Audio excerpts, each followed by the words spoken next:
اور قرآن کریم نے زبان کی گناہوں پر خاص طور سے بہت زیادہ اہمیت کے ساتھ اس کے ایک ایک گناہ کو کھول کھول کر بیان کیا ہے. سورہ حجرات میں سب سے پہلے تو قرآن نے یہاں سے شروع کیا کہ یا ایھا الذین آمنوا لا یسخر قوم من قوم عسى ان یکونوا خیرا منہم ولا نساء من نساء عسى ان یکن خیرا منہن. سب سے پہلے زبان کے گناہ کا جس کا ذکر کیا قرآن کریم نے وہ ہے دوسرے کا مذاق اڑانا جس سے دوسرا اپنی ذلت محسوس کرے. ایک تو ہے مذاق کرنا. مذاق کرنے کو گناہ قرار نہیں دیا. آپ نے کسی بے تکلف ساتھی سے بے تکلف رشتہ دار سے کوئی مذاق کر لیا جائے یعنی کوئی خوش طبعی کی بات کر لی جائے جس میں دوسرے کی کوئی ذلت نہ ہو تو یہ جائز ہی نہیں ہے بلکہ سنت ہے رسول کریم صلی اللہ علیہ وسلم. آپ نے بھی ایسا مذاق فرمایا ہے. کسی نے حضور اقدس صلی اللہ علیہ وسلم سے عرض کیا کہ یا رسول اللہ مجھے اونٹنی دے دیجیے.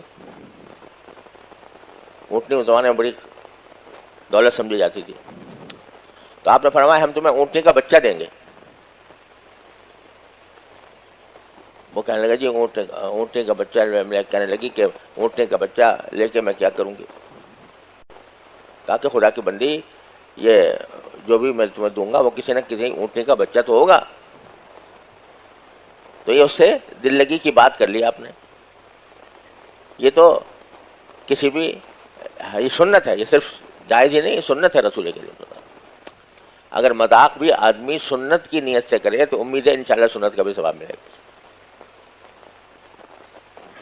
ایک نے کہا کہ یا رسول اللہ مجھے دعا کر دیجئے جنت میں چلی جاؤں. آپ نے فرمایا کوئی بوڑھی جنت میں نہیں جائے گی. وہ پریشان ہونے لگی. تو آپ نے فرمایا کوئی بوڑھی ہونے کی حالت میں نہیں جائے گی, جوان ہو کے جائے گی. تو یہ پاکیزہ مذاق یہ منع نہیں ہے. یہ مذاق کرنا ہے اور اگر اس سے دوسرے کو تکلیف نہ ہوتی ہو اور دوسرے کو اپنی ذلت محسوس نہ ہوتی ہو تو اس میں کوئی مذاق نہیں. لیکن مذاق اڑانا, کسی کا تذکرہ مجلس میں اس طرح کرنا کہ اگر اس کو پتہ چلے تو وہ اپنی تذلیل محسوس کرے, ذلت محسوس کرے, یا وہ خود موجود ہو اور موجود ہونے کی حالت میں اس کا تذکرہ اس طرح کیا جائے کہ جس سے اس کی ذلت ہو رہی ہو, وہ اپنی ذلت محسوس کرے. اور اس کو اللہ تعالیٰ نے ناجائز قرار دیا, لا یسخر قوم من قوم. اور پھر عورتوں کا الگ ذکر کیا, مردوں کا الگ. مردوں کا مذاق نہ اڑائیں, عورتوں کا مذاق نہ اڑائیں. حالانکہ اگر اتنا ہی کہہ دیتے تو کافی تھا کہ بھئی کوئی کسی کا مذاق نہ اڑائے. لیکن مرد کا ذکر الگ فرمایا, عورتوں کا الگ فرمایا. اس سے اشارہ اس طرف ہو گیا کہ یہ مجلسیں مخلوط نہیں ہونی چاہیے. مردوں کی مجلس الگ ہوتی ہے, عورتوں کی الگ ہوتی ہے. تو مرد اپنی مجلسوں میں کسی کا مذاق نہ اڑائیں, عورتیں اپنی مجلسوں میں کسی کا مذاق نہ اڑائیں. اشارہ کر دیا کہ مجلسیں بھی الگ کرنی چاہیے. پھر بیچ میں ایک جملہ ایسا کہہ دیا کہ جو اگر ہمارے دلوں میں اتر جائے, اللہ تعالیٰ اتار دے, تو ہماری بہت سی بیماریوں کا حل ہے. وہ کیا ہے؟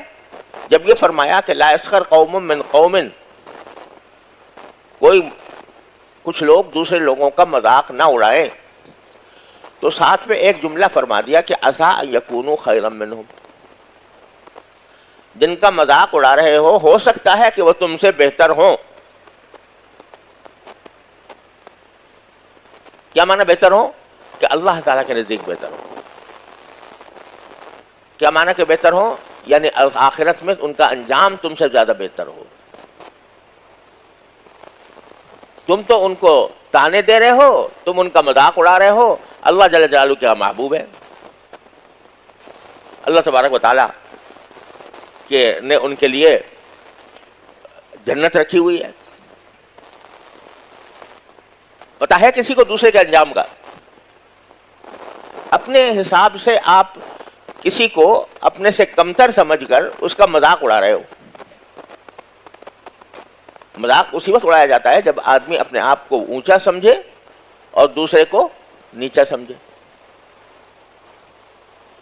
جبھی تو اس کا مذاق اڑایا جاتا ہے تاکہ مجلس میں اس کی ذلت ہو، تذلیل ہو. تو اس کے معنی یہ ہے کہ پہلے آپ نے اپنے آپ کو تو یہ فرض کر لیا کہ میں تو ہوں پکا جنتی،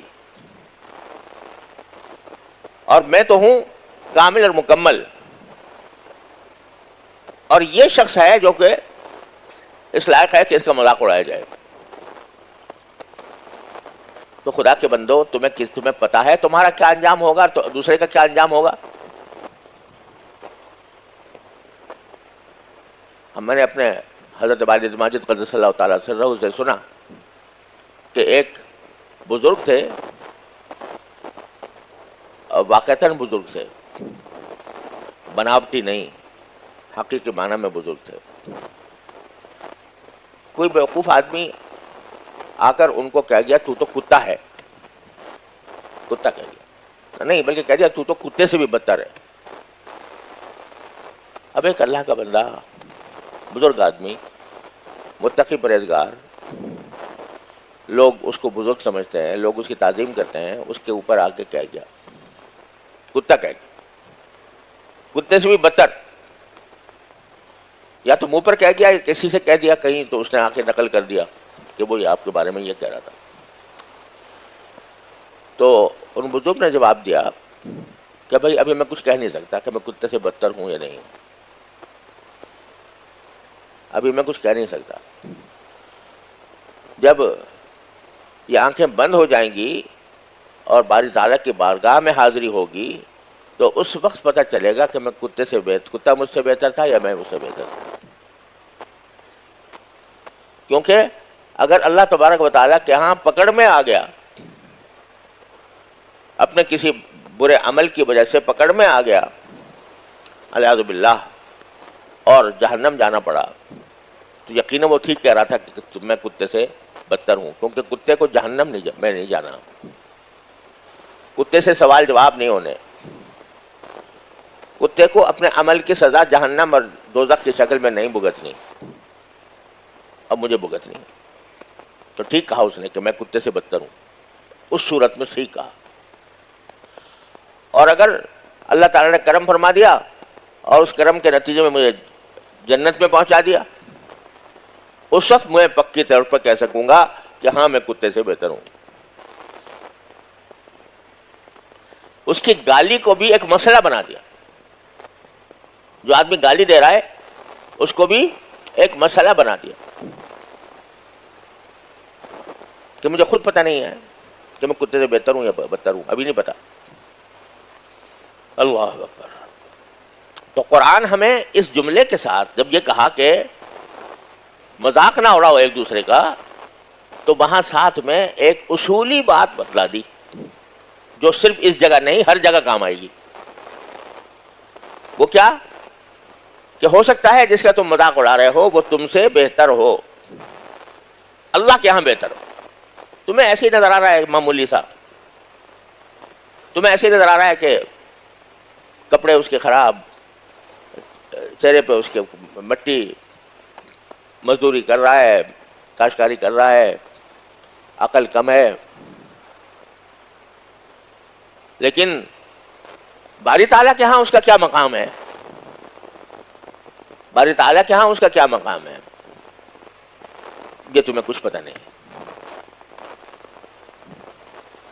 بعض اوقات حدیث میں آتا ہے کہ کچھ لوگ ایسے ہوتے ہیں کہ بیچارے مسکین نظر آتے ہیں اور بال ان کے پراگندہ،